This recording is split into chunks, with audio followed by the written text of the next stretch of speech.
Ang mga nagunang balita. Graft charges gipasaka batok nilang Senador Juan Ponce Enrile, Jinggoy Estrada ug Ramon Revilla Jr. 8 milyones nga balor sa shabu nga gitago sa sandal nasakmit sa PIDEA Central Visayas. Mga opisyales sa lungsod sa Murcia, Negros Occidental, giban sa simbahang Katoliko. Sa atong lukop nasod, sa Cebu, pagkamatay sa 4 ka pulis posibleng konektado sa drugas. Sa Davao, aron magamihan ang stress sa kadalanan, mga dancing traffic enforcers ipangkatap. Sa Pampanga, 9-hour power interruption masinati sa probinsya ugma. Sa showbiz, Baby Zion, anak nila Richard Gutierrez ug Sara Labati, gipakita na sa publiko. Sa sports, naturalized Gilas Pilipinas player Andrew Blatch miabot na sa Pilipinas.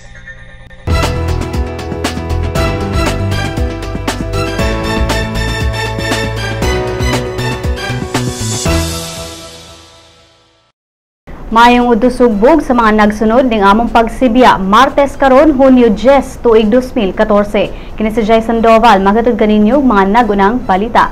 Kini ang Sunstar Pilipinas.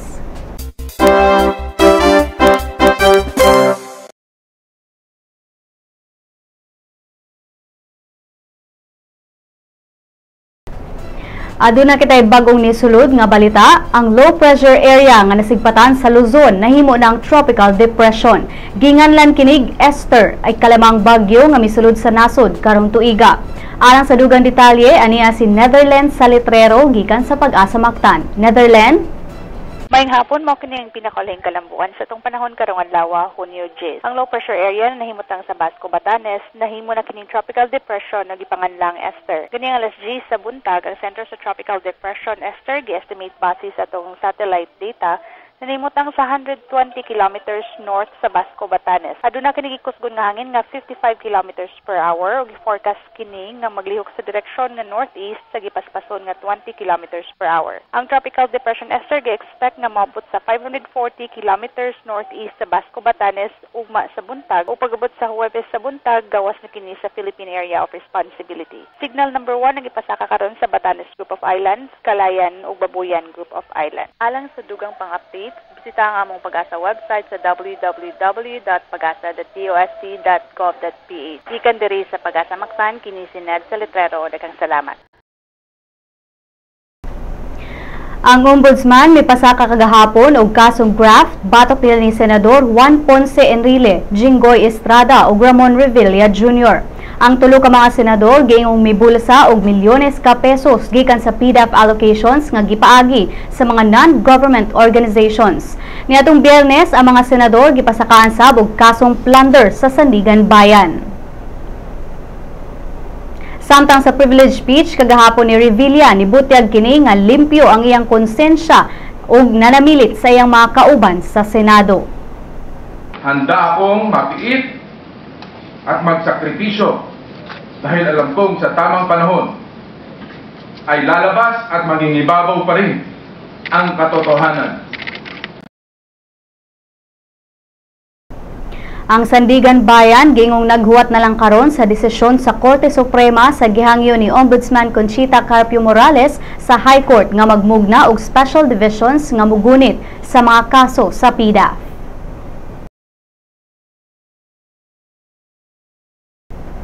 8 milyones nga balor sa shabu nga gitago sa sandal ang nasakmit sa PIDEA Central Visayas sa Barangay Lorega, San Miguel dinhi sa Dakbayan sa Sugbo. Mukabat sa 20 kadagkong putos nga motimbang og tag 50 gramos ang nasakmit sa mga operatiba gikan nila ni Editha Paul, 58 anyos ug sa iyang anak nga si Mary Chris. Human nakadawat og tip nga ang shabu i-deliver pinaagi sa usa ka courier service tiadtong Lunes, ang mga ahente sa PIDEA naghuwat sa kinsaman ang mo-claim niini. Dihang niabot si Editha ug Mary Chris ila dayon kining gidako. Nakuha sab ang drogas nga gikatahong gitaguan sa mga tikod sa mga wedge rubber sandals gikan sa duha. Ang package gingong gipadala gikan sa usa ka mall sa Alabang, Muntinlupa. Kasong conspiracy to transport illegal drugs ang ipasaka batok sa inahan ug anak.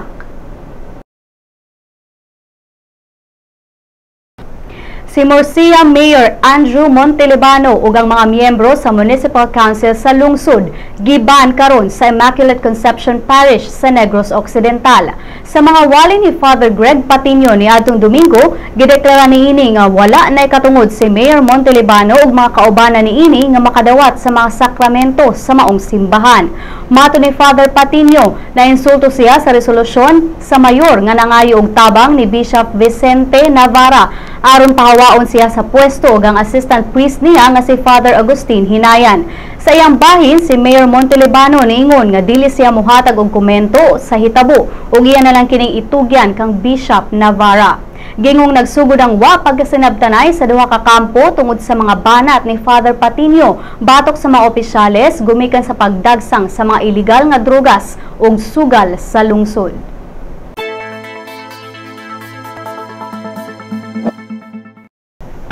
Sa atong lukop nasod, dinhi sa Sugbo, posibleng konektado sa drogas ang gitanaw karon nga anggulo sa pagpatay sa upat ka mga pulis.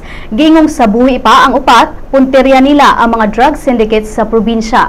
Si Police Regional Office Intelligence Division Acting Chief Pablo Labra II nibutyag nga posibleng drug syndicate group nga gipanguluhan ni Owen Rosales usa ka kanhi pulis ang nagpaluyo sa pagpamatay. Bisan pa man sa sunod-sunod nga pagpamanhig, si Labra nanawagan sa ubang kapulisan nga padayong mulutos sa mga drug lords. Sa Davao, aron magamihan ng stress sa kadalanan, ang syudad nag-train karon og 15 ka mga dancing traffic enforcers. Sigon ni Traffic Management Center Officer in Charge Rodelio Polikit nga nag-hire sila og dance instructor aron matudloan ang mga traffic enforcers nga ipangkatap sa mga lugar diin kasagaran dunay traffic. Sa Pampanga, ang National Grid Corporation mianunsyo nga ugma adlaw Miyerkules makasinati og brownout ang probinsya gikan sa alas 8 sa buntag hangtod alas 5 sa hapon. Kininunod sa annual preventive maintenance nga ipahigayon sa korporasyon. Mga apektadong lugar mao ang Bacolor, Santa Rita, Sasmuan, Porac, Lubao, Guaga ug Florida Blanca. O ganiya ang laing mga balita gikan sa ubang parte sa nasod.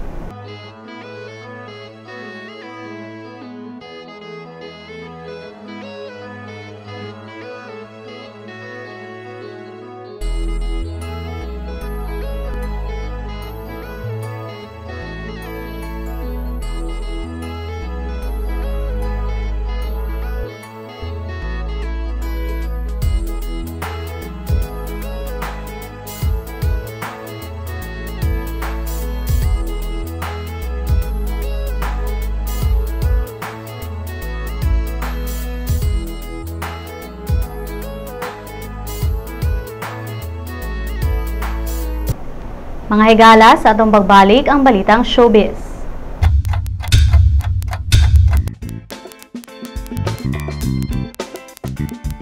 The latest in opinion, classified ads, real estate, feature, entertainment, business, and sports. You can still be updated with current events even when you're on the go. Grab your online copy of the #1 newspaper. Visit epaper.sunstar.com.ph. Available in smartphones and tablets. Subscribe now.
Baby Zion, anak nila ni Richard Gutierrez ug Sara Labati, gipakita na sa publiko.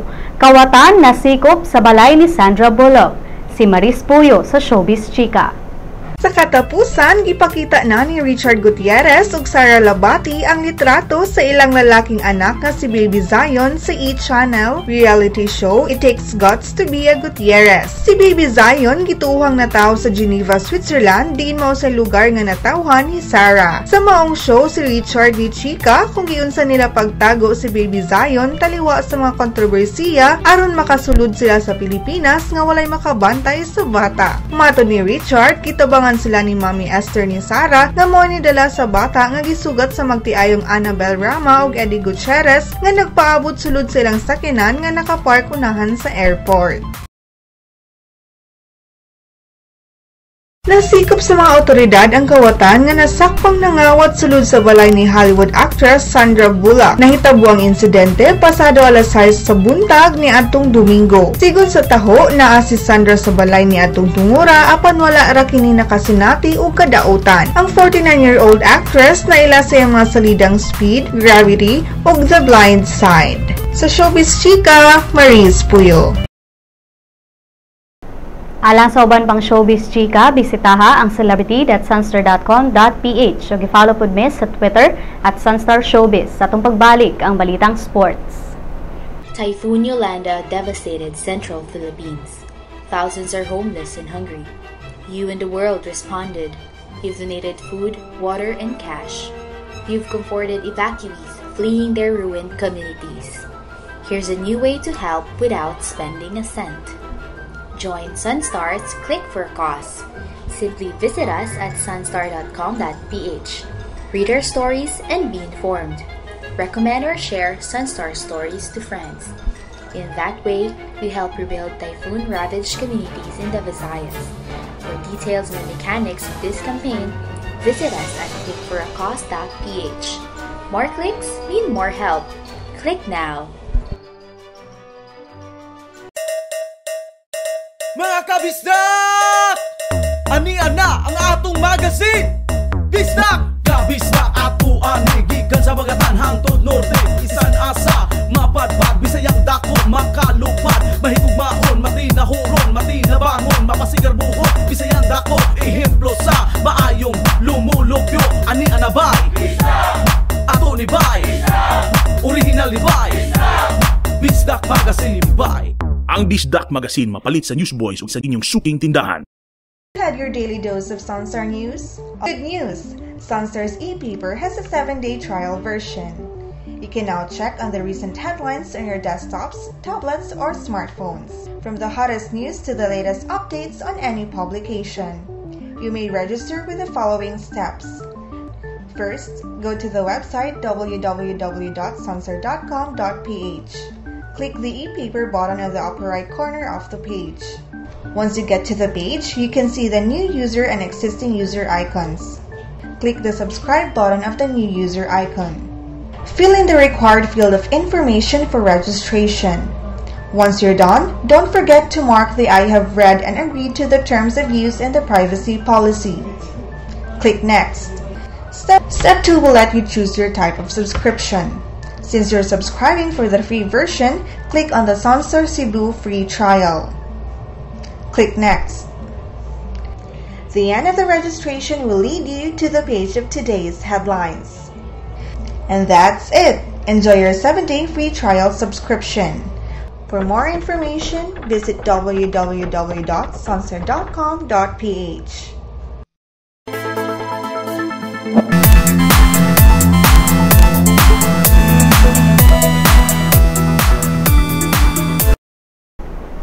Naturalized Gilas Pilipinas player Andre Blatch may abot na sa Pilipinas. Manny Pacquiao, head coach na sa PBA. Si Daryl Anunciado sa Sports Balita. Personal nga nagpasalamat si Brooklyn Nets player Andre Blatch sa mga senador sa Pilipinas human hingpit ng gitugutan sa Senado ang iyang Filipino citizenship. Si Blatch anian na sa nasod aron mangandam sa pagduwa sa Gilas Pilipinas alang sa FIBA World Cup nga paghimuon sa Spain sa Agosto ning tuiga. Gikagubtan si Blatch sa media ug mga empleyado sa Senado, apil na ang ubang senador nga makakuha og selfie kaniya atol sa iyang courtesy call sa Senado.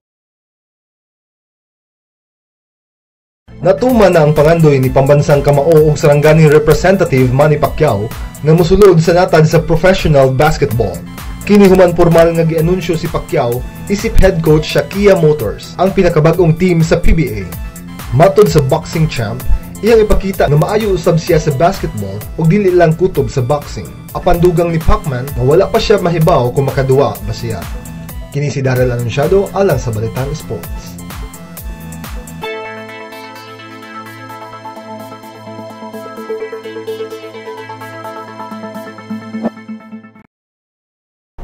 Sa Lotto results, wala pa nakadaog sa mga premyo sa Grand Lotto o sa Mega Lotto sa Bulag Gabii. Bulahon unya ang 649 Super Lotto o 642 Lotto. Ani ang balor sa dolyar gikan sa Bangko Sentral ng Pilipinas. Musunod ang kapalaran gikan sa Sunstar Super Balita.